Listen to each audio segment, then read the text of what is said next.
Hello, everyone. This Tuesday afternoon in a session about subsurface temperature in a conference about urban heat. So we're going to talk about something that a lot of people probably don't think about that much. I mean, us in this room, we do research in this topic even, but very often subsurface urban heat islands or subsurface temperatures are kind of out of sight, out of mind. Hence, I want to start the talk by reminding all of us why maybe we should actually care about the underground. And this is once because subsurface urban heat islands may actually impact drinking water quality. There is evidence that warming waters impact water quality. This is the oxygen saturation. This is also pH values. And of course, also Legionella are more likely in warmer waters. Now, we often don't directly consume our groundwater, so we may think, who cares? It's the groundwater of the city, it's dirty anyways. But more and more cities actually come to us and kind of worry about just the drinking water pipes in the underground at the temperatures in them, that this may get too hot.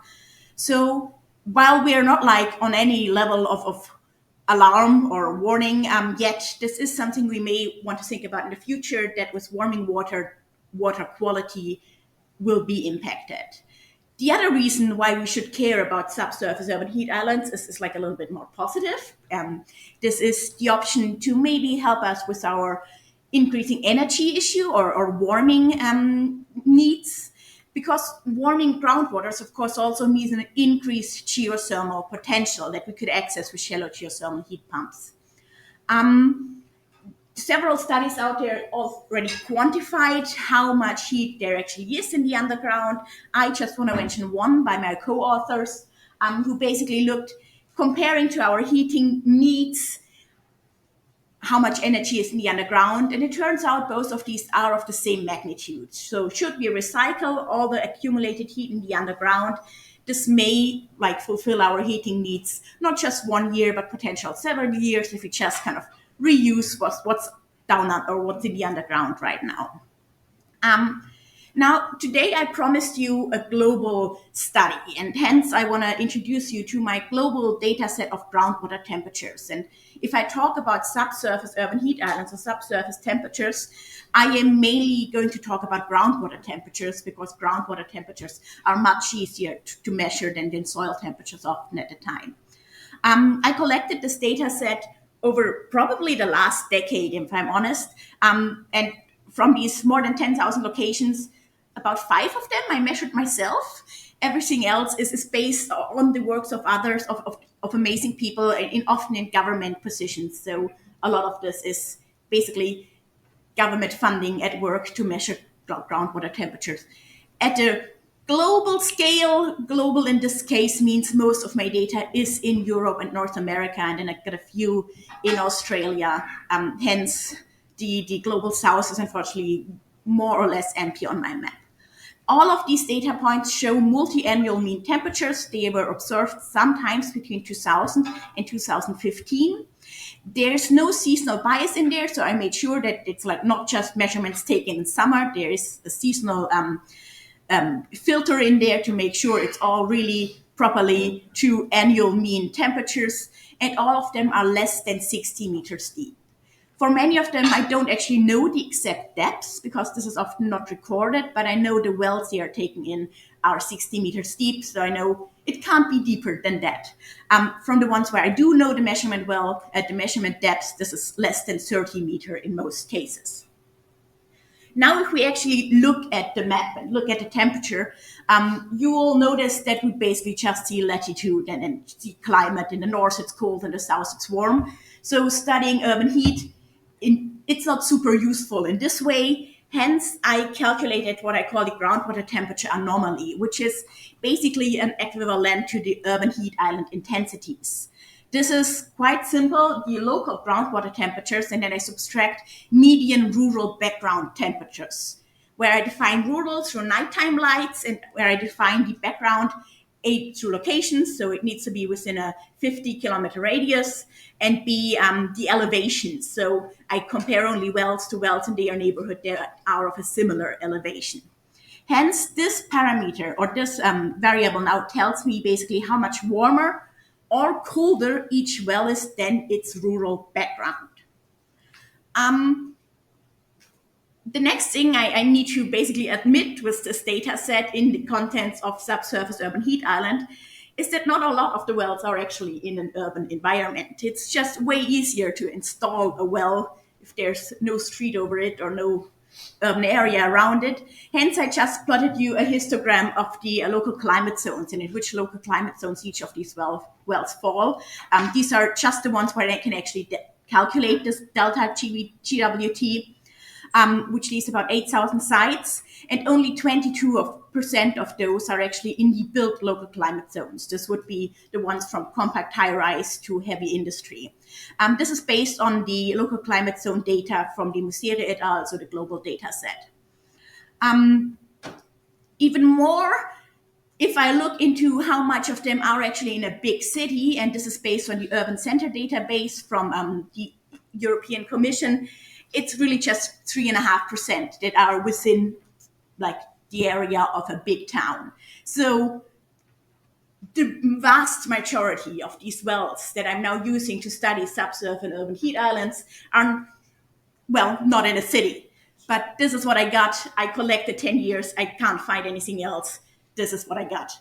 And still we see actually quite a clear results that temperatures in a city are significantly warmer than temperatures outside of a city. So this is again showing you the delta GWT, so how much warmer or colder it is than the rural surrounding. And all sites in a city are at a median plus 1.4 degrees warmer than the ones than their surrounding, whereas wells not in a city are about the same temperature as their surrounding wells.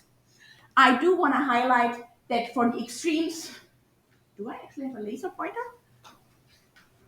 I'm not sure whether I have it, but you see the extremes, like the highest point, I just wanted to point it out because it's about 30 degree or close to 30 degree warmer than its surrounding area.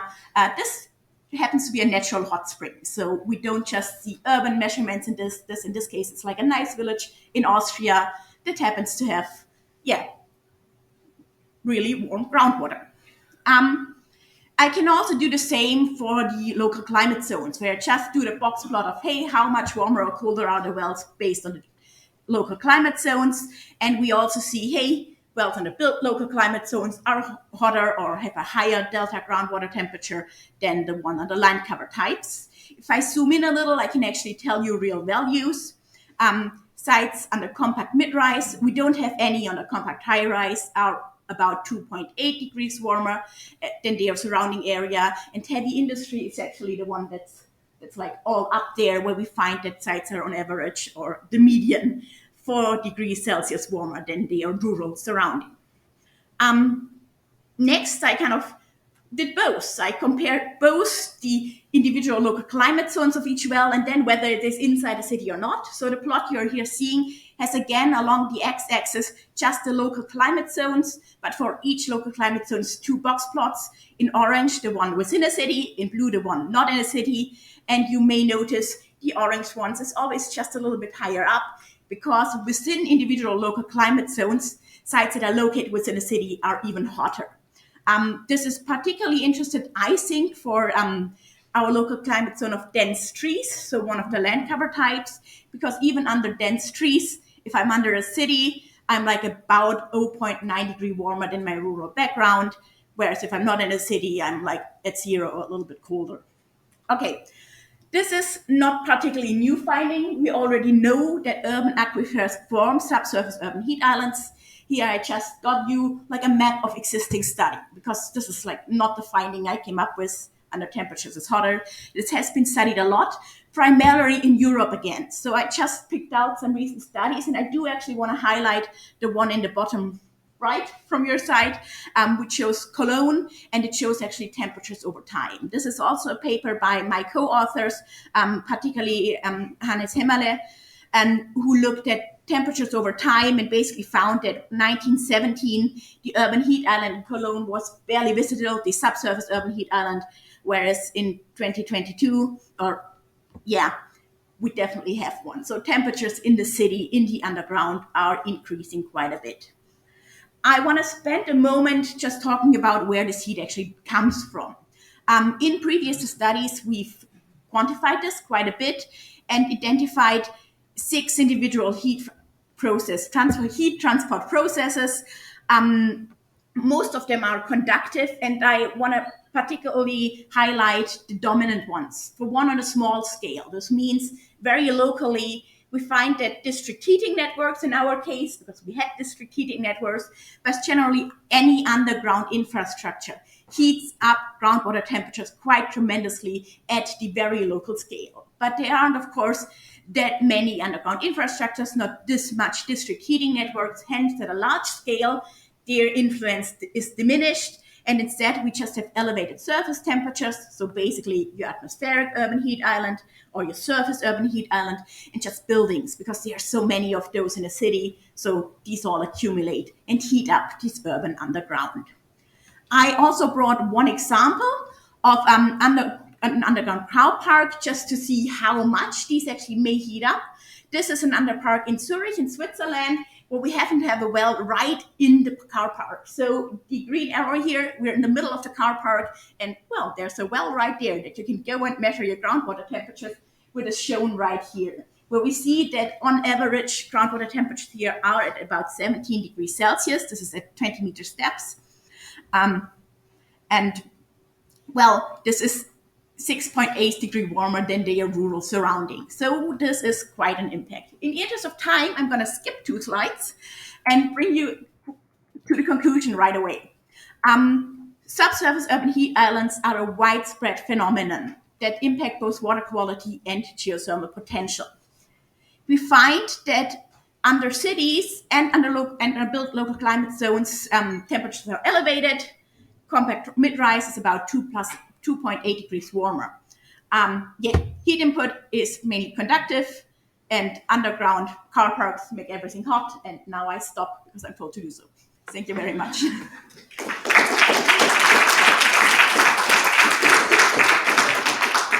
very much. Questions?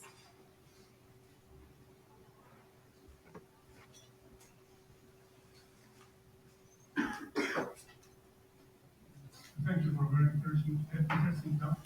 I was wondering,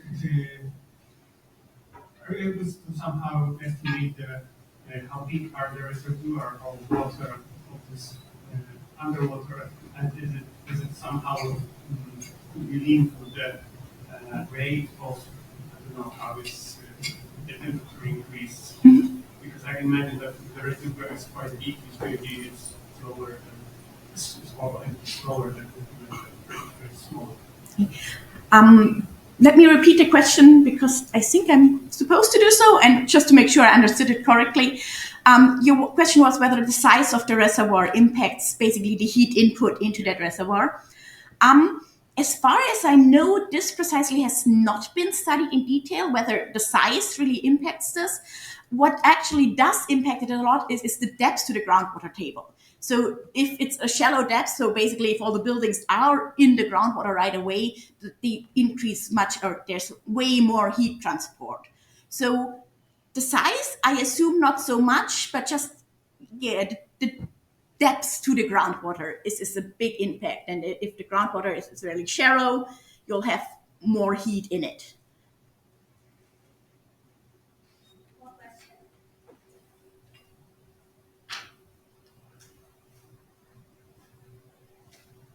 No question? I'll comment on. So what I observed was that the heavy industry shows the highest temperature. Is this heavy industry within the built environment? Not always. We've done actually, let me go back to the. So in this case, yes, all the heavy industry is within the city, but we've done like previous studies where we looked at more wells in the European context, and found that even like a single industrial building in the middle of nowhere. This is like some type of industry we often have in Europe or in Germany at least, where you have like a forest and in the middle of it there's, I don't know, a factory making paper.